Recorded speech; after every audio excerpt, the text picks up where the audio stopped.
శ్రీ సాయినాథాయ నమః. శ్రీ సాయి సచ్చరిత్రము 45వ అధ్యాయము 7వ రోజు పారాయణము. బుధవారం. కాకాసాహెబ్ సంశయము, ఆనందరావు దృశ్యము, కొయ్యబల్ల మంచము. గత 3 అధ్యాయములలో బాబా దివంగతులొకటి గూర్చి చెప్పితిమి. వారి భౌతిక శరీరము మన దృష్టి నుండి నిష్క్రమించెను కాని వారి అనంత స్వరూపము లేదా సాయి శక్తి ఎల్లప్పుడూ నిలిచియేయుండును. ఇప్పటి వరకు వారి జీవితకాలములో జరిగిన లీలలను చెప్పితిమి. వారు సమాధి చెందిన పిమ్మట క్రొత్త లీలలు జరుగుచున్నవి. దీనిని బట్టి బాబా శాశ్వతముగానున్నారనియు తమ భక్తులకు పూర్వము వలె తోడ్పడుచున్నారనియు తెలియచున్నది.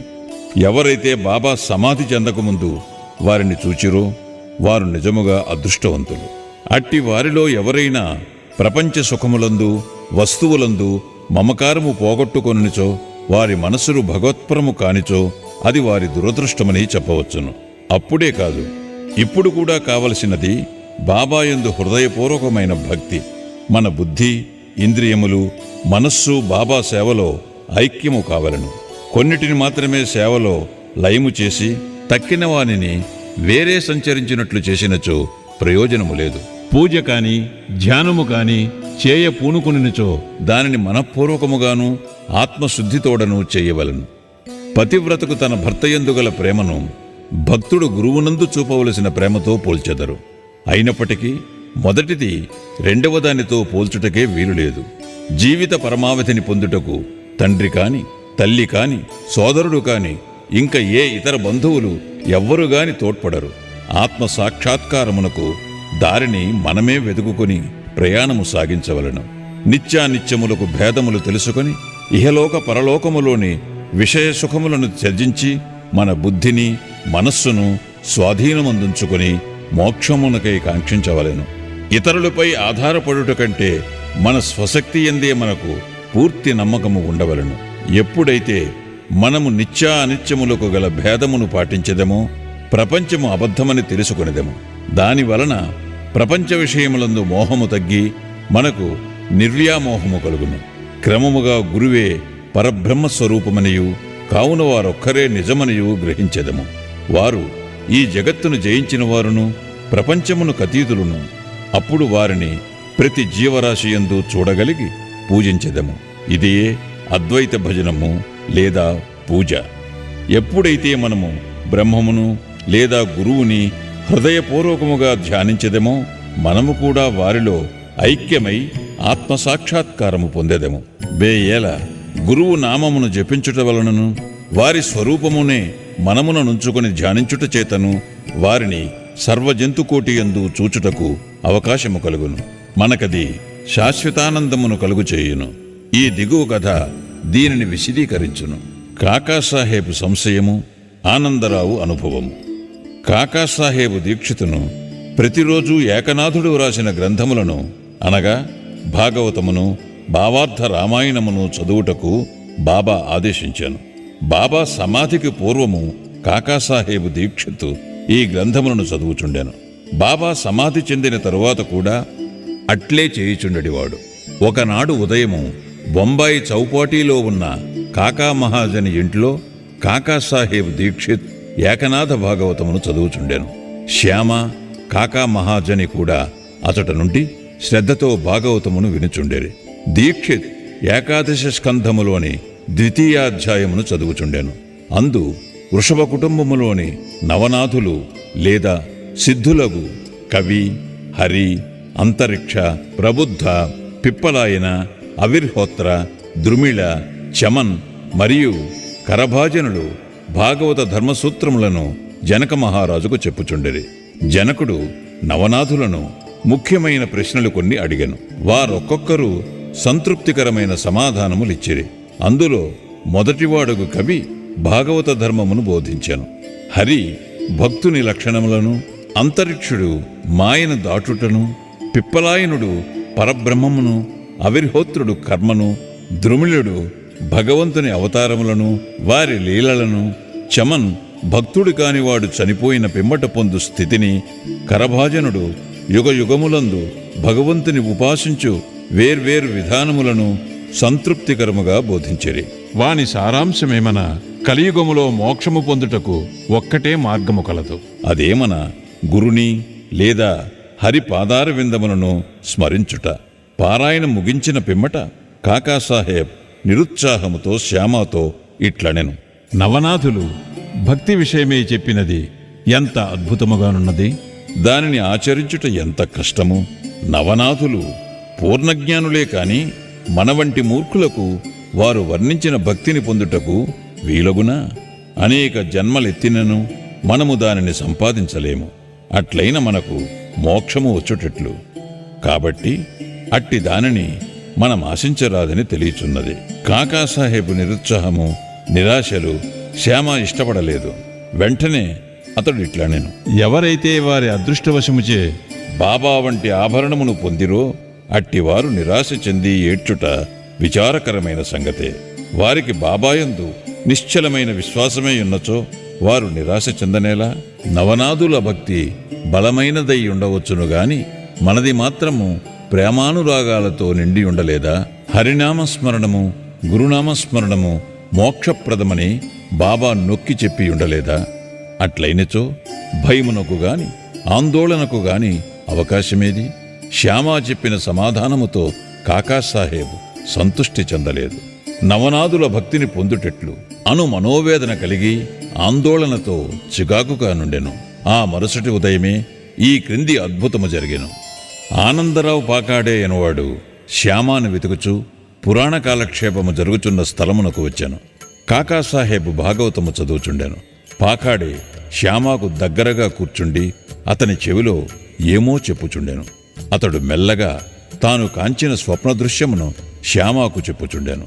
ఇది పురాణ కాలక్షేపమునకు కొంచెము ఆటంకము కలుగు చేశాను. కాకాసాహెబు పురాణము చదువుటమాని విషయమేమని అడిగాను. శ్యామ ఇట్లు నుడివెను. నిన్న నీ సంశయమును తెలిపితివి. దానికి సమాధానము ఇదిగో. బాబా పాఖాడేకు చూపిన స్వప్న దృశ్యమును వినుము. రక్షకమైన భక్తి కాక వేరేదియూ దీనిని సాధించలేదు. గురుని పాదములు భక్తితో ధ్యానించిన చాలును అని బాబా నొక్కి చెప్పియున్నారు. అందరూ ముఖ్యముగా కాకాసాహెబు ఆ దృశ్యమును వివరముగా వినగోరిరి. వారి కోరిక ప్రకారము పాఖాడే ఆ దృశ్యమును ఈ క్రింది విధముగా చెప్పనారంభించెను. లోతైన సముద్రములో నడుము వరకు దిగి అచ్చట నిలచితిని. హఠాత్తుగా అచ్చట సాయిబాబాను చూచితిని. రత్నములు తాపిన చక్కని సింహాసనముపై బాబా కూర్చునియుండెను. వారి పాదములు నీటిలో నుండెను. బాబా స్వరూపమును చూచి మిగుల ఆనందించితిని. అది నిజము వలె నుండినే కాని స్వప్నము వలె కానరాకుండెను. దానిని నేను స్వప్నమని అనుకొనలేదు. మాధవరావు కూడా అచ్చట నిలిచియుండెను. శ్యామ, ఆనందరావు, బాబా పాదములపై పడుము అని సలహానిచ్చాను. నాకు కూడా నమస్కరించవలననియే ఉన్నది. కాని వారి పాదములు నీటిలో నున్నవి కనుక నా శిరస్సును వారి పాదములపై ఎట్టుంచగలను? నేను నిస్సహాయుడను అని నేనంటిని. అది విని అతడు బాబాతో ఇట్లడెను. ఓ దేవా, నీటిలో ఉన్న నీ పాదములను బయటికి తీయుము. వెంటనే బాబా తమ పాదములను బయటికి తీసిరి. క్షణమైన ఆలస్యము చేయక నేను వారి పాదములకు మ్రొక్కితిని. దీనిని చూచి బాబా నన్ను దీవించి ఇట్లనెను. ఇక పొమ్ము, నీవు క్షేమమును పొందెదవు. భయము కాని ఆందోళన కాని అవసరము లేదు. శ్యామాకు పట్టుపంచె ఒకటి దానము చేయుము. దానివల్ల మేలు పొందెదవు. బాబా ఆజ్ఞానుసారము పాకాడే పట్టుదోవతిని తెచ్చెను. మాధవరావుకు ఇవ్వవలసినదని కాకాసాహెబును వేడెను. శ్యామ అందుకు ఒప్పుకొనలేదు. ఏలన బాబా తనకు అట్టి సలహా ఇవ్వలేదు కనుక. కొంత వివాదము జరిగిన పిమ్మట కాకాసాహెబు చీట్లు వేసి తీసుకునుటకు సమ్మతించెను. సంశయ విషయములందు చీటి వేసి సంశయమును తీర్చుకొనుట కాకాసాహెబు స్వభావము. పుచ్చుకొనుము, నిరాకరించుము అను 2 చీటీలు రాసి బాబా పాదుకల వద్ద పెట్టిరి. ఒక బాలునితో అందులో ఒక దానిని తీయించిరి. పుచ్చుకొనుము అను చీటిని ఎంచుటచే మాధవరావుకు ధోవతి ఇచ్చిరి. దానిని శ్యామ అంగీకరించాను. ఇద్దరునూ సంతుష్టి చెందిరి. కాకాసాహెబు సంశయము తీరిను. ఇతర యోగుల మాటలను కూడా గౌరవించవలసినదని ఈ కథ ప్రబోధించుచున్నది. కాని మన తల్లియగు గురువునందు పూర్ణమైన భక్తి విశ్వాసములు ఉండవలను. వారి బోధల ప్రకారము నడవవలను. ఎందుకనగా మన కష్టసుఖములు ఇతరుల కంటే వారికే బాగుగా తెలిసియుండును. నీ హృదయ పలకమందు బాబా చెప్పిన ఈ దిగువ పలుకులను చెక్కుము. ఈ లోకములో అనేక మంది యోగులు కలరు, కాని మన గురువు అసలైన తండ్రి. ఇతరులు అనేక సుబోధలు చేయవచ్చును, కాని మనము మన గురువు యొక్క పలుకులను మరువరాదు. వేయేలా హృదయపూర్వకముగా నీ గురువును ప్రేమించుము. వారిని సర్వస్వ శరణాగతి వేడుము. భక్తితో వారి పాదములకు మ్రొక్కుము. అట్లు చేసినచో సూర్యుని ముందు చీకటి లేనట్లు నీవు దాటలేని భవసాగరము లేదు. కొయ్యబల్ల మంచము బాబాదే, మహల్సాపతిది కాదు.